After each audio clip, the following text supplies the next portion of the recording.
In Chapter 8, Part 6, we're going to talk about bond enthalpy. So bond enthalpy is the very last way that we can calculate the heat of a reaction. So this may remind you of information we talked about in Chapter 5, where we talked about different ways that you could calculate the heat of reaction. So in order to think about bond enthalpy, we want to think a little bit about the strength and length of bonds. So if we look at a carbon-carbon bond, so we can have a carbon-carbon single bond, carbon-carbon double bond, and a carbon-carbon triple bond. So if we look at the lengths of these as been measured spectroscopically, we can see that it's 1.54 angstroms, 1.34 angstroms, and 1.20 angstroms. And so if we were to think about how much energy it would take to break any of these, it's 348 kilojoules per mole, 614 kilojoules per mole, and 839 kilojoules per mole.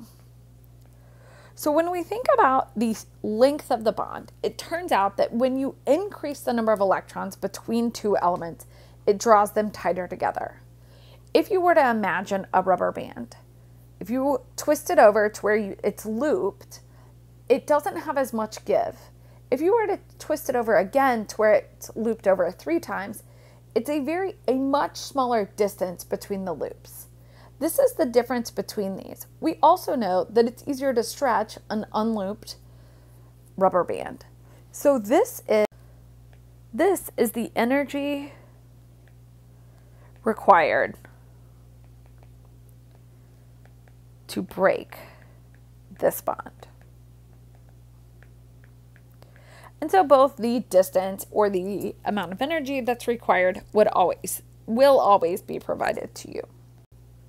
So you can see on the slide deck that there's a graphic that shows you the lengths of several different bonds. And you can see that anytime you have a double bond or a single bond, the double bond is longer than the single bond. So let's think about bond enthalpy. So bond enthalpy is the change in enthalpy. So that will be delta H reaction. And it's related to the breaking and forming of bonds within this reaction. So bond enthalpy is always positive in the chart. And that's because it's the energy required to break a bond. So in order to snap anything, whether it's a piece of spaghetti or a giant log, you have to put in energy. It's never going to give you energy as it breaks. And so we're going to use Hess's law to calculate delta H for a reaction, where the delta H of a reaction is the sum of the bonds broken minus the sum of the bonds formed. So this is different because delta H reaction is going to end up being bonds broken, which is the reactants, minus products.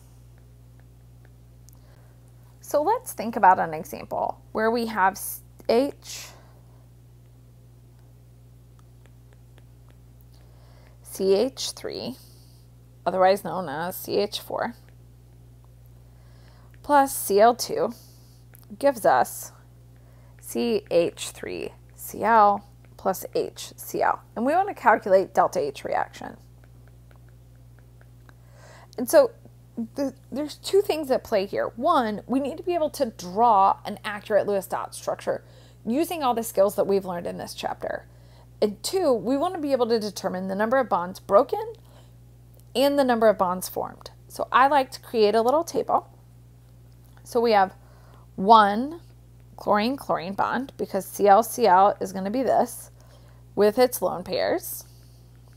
And CH4 is going to break 4 carbon-hydrogen bonds. On the opposite side, we're going to form 1 HCl bond, 1 CCl bond, and 3 carbon-hydrogen bonds. So we can now look at a table, and so you should have one in your notes, but I don't have one here. And we'll be able to determine that it's 242 kilojoules, 413 kilojoules here. HCl is 431, carbon-chlorine is 328, and the carbon-hydrogen is still 413. So now we can set this up to where delta H reaction is equal to the sum of the bonds broken. So that'll be 1 times 242 plus 4 times 413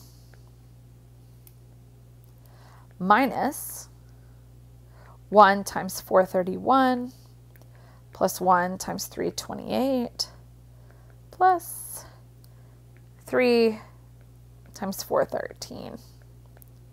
When we plug this in our calculator, we can determine that delta H reaction is negative 104 kilojoules. This is really useful when the heats of formation aren't known. So if you're developing a new compound, you could calculate delta H reaction using the bond enthalpies. So let's look at another reaction. So in this case, you're provided some structures, and so we can start to think about what does this look like over time. So the first thing we want to do is sum up all of our bonds. So we have 7 oxygen-oxygen double bonds. There are 2 carbon-carbon bonds. And the reason there are 2 is because we have a stoichiometric coefficient of 2. And we have 1, 2, 3, 4, 5, 6, which is now 12 carbon-hydrogen bonds. Those are the bonds broken. When we form bonds, we're going to have 8 carbon-oxygen double bonds, right? So there's 2 per molecule and a stoichiometric coefficient of 4. For the water, we're going to have 6 times 2, which is 12 oxygen, hydrogen. So now we can start to plug in values. On an exam, a weekly assignment, or any other assignment, I will give you these values. You'll get them in a table. Alex will put them, or the homework system puts them in one of your resource pages. So as we plug in these values, it's 495.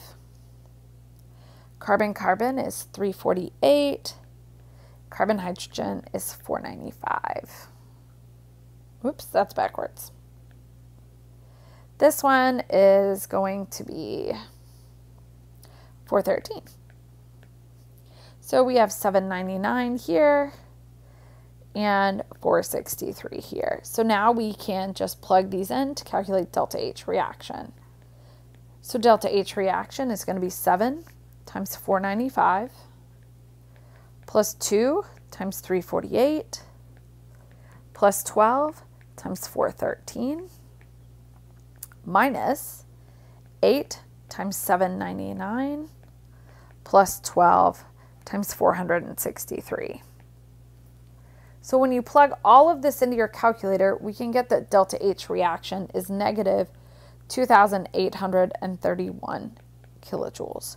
So bond enthalpy is very easy, provided you have structures for your compounds. So you could imagine that I will ask questions where it asks you to draw the structures and then calculate delta H of that reaction.